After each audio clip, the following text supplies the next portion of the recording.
താമരപ്പൂങ്കാവനത്തിൽ താമസിക്കുന്നോളെ പഞ്ചവർണ്ണ പൈങ്കിളിയിൽ പങ്കുറങ്കുള്ളോ. പേര് പറഞ്ഞില്ലല്ലോ. നാരായണി. സുന്ദരമായ പേര്. വയസ്സ് 22.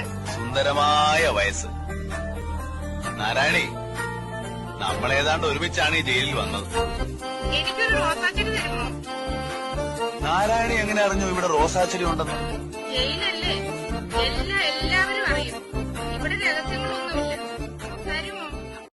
താമരപ്പൂങ്കാവനത്തിൽ താമസിക്കുന്നോളെ പഞ്ചവർണ്ണ പൈങ്കിളിയിൽ പങ്കുറങ്കുള്ളോളെ. ആരാ അവിടെ ചൂളം അടിക്കുന്നേ? ഞാനാ.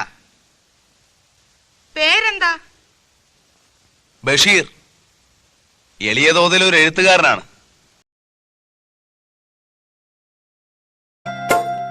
മലയാളത്തറവാട്ടിലുണ്ടു നല്ലൊരു സുൽത്താൻ, കഥകൾ കൊണ്ടൊരു കോട്ട കെട്ടി ഖൽബിലേറിയ സുൽത്താൻ. ജീവിതത്തിൻ ചോര ചിന്തിയ കഥകളോതിയ സുൽത്താൻ, കഥകൾ കൊണ്ടൊരു കോട്ട കെട്ടി ഖൽബിലേറിയ സുൽത്താൻ. മലയാള നല്ലൊരു സുൽത്താൻ. ഇസ്ലാമികരാണെങ്കിലും അയൽപ്പക്കത്തുള്ള കുട്ടികളുമായി കൂട്ടുകൂടരുത്. മോള എന്റെ ഉപ്പാക്ക് ഒരു ആന ഉണ്ടായിരുന്നു, വലിയൊരു കൊമ്പനാന.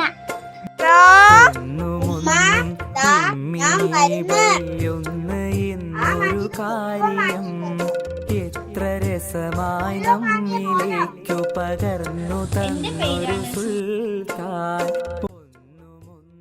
അല്ലോ, എന്റെ ആടിന് പൈക്കുന്നുണ്ടാവും. ഞാൻ കുറച്ച് തപ്പ് കൊടുക്കട്ടെ.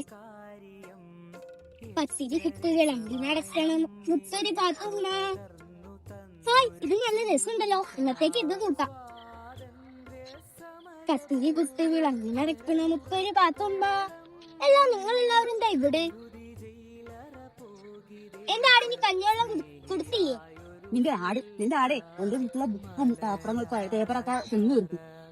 നിന്റെ ആടൊന്ന് പെറ്റാലേ നിങ്ങൾ എല്ലാവരും എന്റെ വഴിക്ക് വരും. എന്റെ പാത്തു, നിന്റെ ആട് പെറ്റില്ലെങ്കിൽ ഈ സുബോധനെ മറക്കരുത്. ഇത്തിരി പാലി സുബോധത്തേക്ക് തന്നേക്കണം. പാലല്ല, അടി വെച്ചത്. അദ്ദേഹത്തിന്റെ കഥയിലൂടെ ഒട്ടനവധി പേരെ കരയിപ്പിക്കുകയും ചിരിപ്പിക്കുകയും ചിന്തിപ്പിക്കുകയും ചെയ്തിട്ടുണ്ട്.